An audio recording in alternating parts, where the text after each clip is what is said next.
Hello Bloggineers, today we're going to unbox and review Magic Mountain by Amigo Games. And this won the Kinderspiel award this year, which is the children's game of the year in Germany. This game is about roll, race, and rescue. It says play together, not against each other. And on the side of the game, we see it's for 2 to 6 players ages 5 and up. I look like I'm more than 5 years old. Oh, also it takes 15 minutes to play. And on the back, it has 3 steps. Step number one. I can't see it. I can't remember all of it. It says step 1, roll the ball.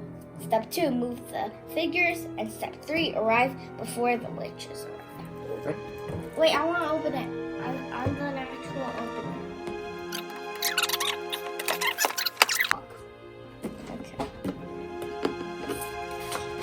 Okay, wait.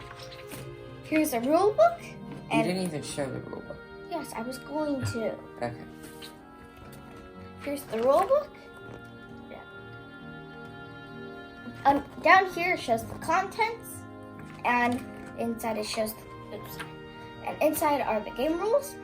Plus, on the back there are variants. From the back, it looks like you can play this competitively. Also, it just dawned on me that this game is only 15 minutes, so you could probably replay it multiple times, and it's not one of those games where it drags out.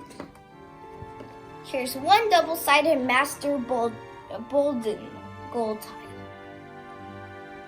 So I think this is for the competitive and how many points you score at the end of the game. Okay. This is the 3D game board. Wait, I want to see. See? It's not flat. Oh, wow. Here there are 4 supports. And the supports actually lift up the whole board so that it's slanted. And since there are marbles, they can roll down. These are called will-o'-the-wisps. They're balls in red, yellow, blue, purple, and white. And you can actually see those colors on the game board. Oh. Here's the bag. And lastly, the figures, which are 6 students and 4 witches. Yes. That's it. We're gonna play this game and come back with our final thoughts. And we're back. We just played Magic Mountain, and here's a quick overview on how you play. So at the start of the game, there's going to be 6 students and 4 witches on the board. And at the top, there are different slots where you can start your marble from. So the marble will roll down. The thing is, you don't know exactly where the marble will end since there's splits in the road. So you kind of have to choose the one that you think will work the best. And you want the marble to hit the students and not the witches, because for each figure the marble hits, that figure will advance.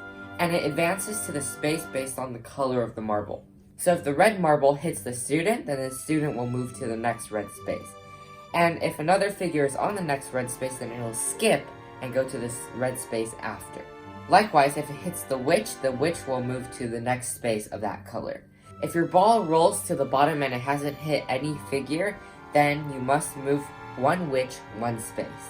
You win the game if 4 students reach the end before 3 witches reach the end, and there are different variants to make the game harder. And there's a competitive mode where you split into teams of witch and student, and you're trying to get 3 of those figures to the finish. Now for our final thoughts.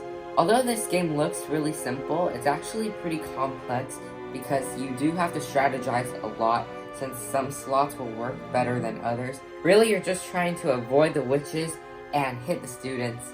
I think the most exciting part of the game is when you're watching the marble roll down and you're like, will it go this way or this way? I like the competitive mode more because there's more excitement and competition. When I played the competitive mode against Brother, he won 3-0. He got all 3 of his figures to the end before I got any of mine. It was so sad, but I think I used a bad strategy. Even though it says this game is for ages 5 and up, it's still fun for older people like me. And if this game looks fun to you, you can purchase this at the link in the description. Bye!